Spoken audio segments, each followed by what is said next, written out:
Good morning, everyone. Welcome back in my class, Physics by Ankit sir. In this video, we will study about how to find resolution of forces. As students, many times we see that the forces is acting some angle. ठीक है, तो जब force कभी angle पर लगता है तो उसका कंपोनेंट निकालने के लिए क्या मेथड है, क्या प्रोसेस है, उसको हम स्टडी करेंगे. ठीक है, जैसे ये फोर्स लग रहा था थीटा एंगल पर, तो इसका एक्स डायरेक्शन में कंपोनेंट और वाई डायरेक्शन में कंपोनेंट क्या होगा, इसको हम रिजोल्यूशन ऑफ फोर्सेस में स्टडी करेंगे. यहाँ पर एक क्वेश्चन है, इस क्वेश्चन को हमको सॉल्व करना है. तो इसको सॉल्व करने के पहले बहुत सारा मेथड है, स्टेप से उसको हम एक एक करके सीखेंगे. First of all we must aware from the some basic trigonometry concept. Here is a right angle triangle. In right angle triangle, one angle is 90 degree, another is theta, and last angle is 90 minus theta.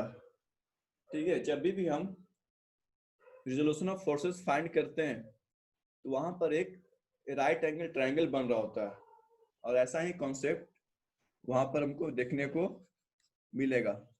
Suppose ये ABC एक right angle triangle है, 90 degree B पर है. ठीक है, तो 90 degree और theta, जो साइड 90 डिग्री और थीटा बनाता है उस साइड को हम लोग क्या मानते हैं, बेस. ठीक है, और थीटा के सामने वाले साइड को, इसको मानेंगे परपेंडिकुलर. ठीक है, याद रखिएगा हम लोग थीटा किसी को भी मान सकते हैं. अगर ये 90 डिग्री है तो ये भी थीटा हो सकता है. ठीक है, तो अगर इसको थीटा मानेंगे तो ये मेरा साइड हो जाएगा ए बी, बेस हो जाएगा, और थीटा के सामने वाला जो साइड है बी सी, ये क्या हो जाएगा, परपेंडिकुलर. ठीक है, परपेंडिकुलर का सिंबल ये होता है इनवर्स टी. और जो राइट एंगल ट्रायंगल में सबसे बड़ा जो साइड होता है उसको बोलते हैं हाइपोटेनस. ठीक है, इसको एच से रिप्रेजेंट करते हैं, हाइपोटेनस को. तो ये छोटा सा कॉन्सेप्ट है, आपको याद रखना है. ठीक है, 90 डिग्री और थीटा वाले साइड को बेस बोलेंगे, थीटा के सामने वाले साइड को परपेंडिकुलर, और जो सबसे बड़ा साइड है उसको बोलेंगे हाइपोटेनस. अब कुछ आपको वैल्यू याद रखना है, कुछ फॉर्मूला है, जैसे साइन थीटा. तो sine theta is equal to होता है perpendicular by hypotenuse. Cos theta, cos theta is equal to होता है base by hypotenuse, and then tan theta ये होता है परपेंडिकुलर बाय बेस. ठीक है, अगर इसको हम साइड से लिखेंगे तो इस वाले ट्रायंगल में साइन थीटा हो जाएगा परपेंडिकुलर ए बी बेस ए सी. ठीक है, इस वाले ट्रायंगल में साइन थीटा हो जाएगा परपेंडिकुलर बी सी बेस ए सी. ठीक है, कॉस थीटा, कॉस थीटा क्या होता है, बेस बाय हाइपोटेनस. तो बेस क्या है, बी सी, हाइपोटेनस हो गया ए सी. इस वाले ट्रायंगल में cos theta is equal to base कौन सा है, ए बी, और हाइपोटेनस ए सी. लास्ट है tan theta, tan theta is equal to perpendicular by base, यानी A B by B C. ठीक है, इस वाले ट्रायंगल में perpendicular B C base A B. ठीक है, तो ये वैल्यू आपको याद होगा, नहीं याद है तो एक बार हम लोग याद कर लिए. ठीक है, अब एग्जांपल लेते हैं फोर्स को कैसे रिजॉल्व करेंगे। सपोज फोर्स F है जो थीटा एंगल पर लग रहा है। अब इस फोर्स का दो कंपोनेंट होगा, एक x डायरेक्शन में और दूसरा y डायरेक्शन में। ठीक है, तो जो x डायरेक्शन में उसको मान लिए Fx और जो y डायरेक्शन में उसको मान लिए Fy। ठीक है, अब ये Fy है तो ये भी क्या होगा, Fy होगा, है ना, ये भी क्या होगा, Fy। अब देखिए O A B एक राइट एंगल ट्रायंगल बन गया O A B में। ठीक है, यहाँ पर OA क्या है F, OB क्या है Fx और AB क्या है Fy। अब क्या करना हमको, साइन थीटा और कॉस थीटा निकालना है। तो साइन थीटा इक्वल टू क्या हो जाएगा, परपेंडिकुलर, थीटा के सामने वाले को क्या बोलते हैं, परपेंडिकुलर, Fy हो गया बाय हाइपोटेनस, हाइपोटेनस क्या है F। तो यहां से हम लिख सकते हैं Fy equal to F sine theta, है ना। उसी तरह से cos theta equal to base, base कौन सा Fx बाय हाइपोटेनस, हाइपोटेनस कौन सा है F। यहां से हम लिख सकते हैं Fx equal to F cos theta. ठीक है, तो इस फिगर से क्या समझ में आया कि अगर कोई फोर्स थीटा एंगल पर लग रहा है तो उसका दो कंपोनेंट को हम रिजॉल्व कर सकते हैं, एक्स डायरेक्शन में और वाई डायरेक्शन में। ठीक है, जो एक्स डायरेक्शन में कंपोनेंट होगा, एक्स डायरेक्शन में जो कंपोनेंट होगा उसका वैल्यू होगा एफ कॉस थीटा, और जो वाई डायरेक्शन में वैल्यू होगा उसका वैल्यू होगा एफ साइन थीटा। ठीक है,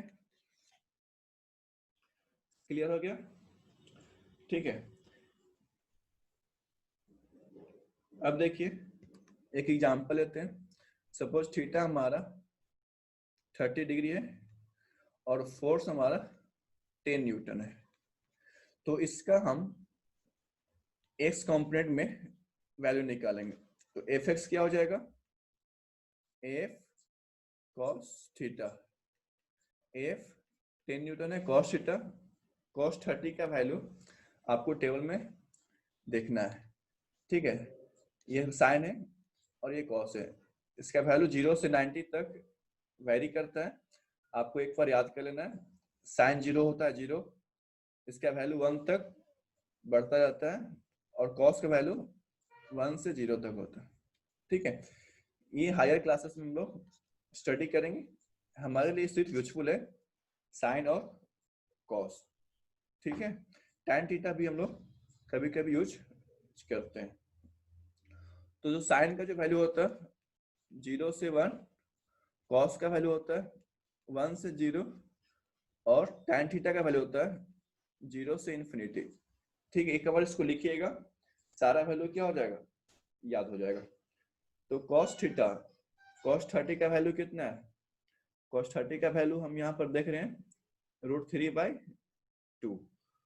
तो √3/2 ये 5 से कट जाएगा, 5√3, √3 का वैल्यू होता है 1.7, तो मेरा कितना आ गया 8.5 न्यूटन। अब इसी क्वेश्चन में हमको Fy निकालना है। तो Fy इक्वल टू क्या हो जाएगा, F साइन थीटा। ठीक है, तो F 10 है, साइन थीटा का वैल्यू कितना है, साइन थीटा का वैल्यू 1/2, तो यहाँ पर 1/2 से मल्टीप्लाई कर देंगे, ये हो जाएगा 5 न्यूटन। ठीक है, तो इस तरह से हम लोग फोर्स का एक्स कंपोनेंट और वाई कंपोनेंट निकालना सीख लिए हैं। ठीक है, अब देखिए फोर्स जो है किसी भी डायरेक्शन में लग सकता है। जैसे इस क्वेश्चन में मेरा एक्स है, ये वाई है। ठीक है, अब थीटा एंगल या तो आप ये भी ले सकते हैं या थीटा आप इसको भी ले सकते हैं। तो जब थीटा इसको लीजिएगा, ये वाला कंपोनेंट, जब थीटा ये वाला कंपोनेंट होगा तो ये हो जाएगा एफ कॉस थीटा और ये हो जाएगा F sine theta. If by the way if you take theta this, then this side become f cos theta and this side become f sin theta. ठीक है, तो हम लोग बेसिकली थीटा जो है वो x से मेजर करते हैं. अब उसी तरह से ये f है, अगर इसको हम थीटा मान लेंगे तो ये क्या हो जाएगा f cos थीटा और ये हो जाएगा f sin थीटा. इसी तरह से अगर ये f है, ठीक है, अगर इसको थीटा मान लिए तो ये क्या हो जाएगा f cos थीटा और ये हो जाएगा f sin थीटा. अब इसी कॉन्सेप्ट को हमको फर्स्ट क्वेश्चन में यूज करना है. देखिए, सपोज ये जो फोर्स है 10√2, ठीक है, अब इस 45 डिग्री पर लग रहा है, इसका वैल्यू मान लिया f, तो ये क्या हो जाएगा f cos 45 डिग्री. अब इसका एक और कंपोनेंट होगा, ये हो जाएगा f sin 45 डिग्री. ठीक है, इसी तरह से अगर ये f2 है तो ये क्या हो जाएगा f2 cos 30 डिग्री और ये हो जाएगा f2 sin 30 डिग्री. ठीक है, तो इस फोर्स का वैल्यू अब हम आसानी से निकाल सकते हैं. अब देखिए हम लोग क्या करते हैं, फोर्स इन एक्स डायरेक्शन और फोर्स इन वाई डायरेक्शन निकालेंगे. ठीक है, जो राइट साइड में रहेगा उसको पॉजिटिव लेंगे और जो लेफ्ट साइड में रहेगा उसको निगेटिव लेंगे. तो यहाँ पर राइट साइड में कौन सा है f cos 45 डिग्री, f कितना है 10√2. पहले इसको हम वैल्यू लिख लेते हैं, f cos 45 डिग्री प्लस ये क्या हो जाएगा 10, राइट डायरेक्शन में और कोई फोर्स नहीं लग रहा, लेफ्ट डायरेक्शन में क्या लग रहा है -4 और माइनस ये f1 है और ये f2 है, ये हो जाएगा f2 cos 30 डिग्री. ठीक है, f1 कितना है 10√2 cos 45 का वैल्यू होता है 1/√2, √2 से √2 कट जाएगा प्लस 10 -4, f2 कितना है 10√3 cos 30 का वैल्यू होता है √3/2, ये 5 से कट जाएगा. ठीक है, ये 10 प्लस 10 -4, 5√3 इंटू √3 ये हो जाएगा 15, 20 -19 इज इक्वल टू 1 न्यूटन. ठीक है, ये Fx आ गया. अब निकालते हैं Fy. तो Fy में जो अप साइड होगा उसको प्लस लेंगे और जो डाउन साइड होगा उसको माइनस लेंगे. अप साइड में कौन सा है 8 न्यूटन. ठीक है, प्लस यहाँ पर F1 sin 45 डिग्री है, डाउन साइड में क्या है -6 माइनस F2 sin 30 डिग्री.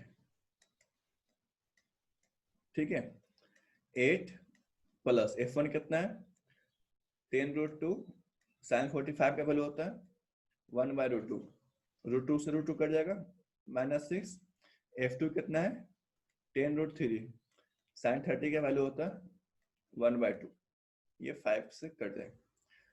ये हो जाएगा 8 प्लस 10 -6 -5√3, √3 का वैल्यू होता है 1.3, ये हो जाएगा 18 -6 -6.5, ये आ जाएगा मेरा 18 minus 12.5 equal to 5.5 न्यूटन.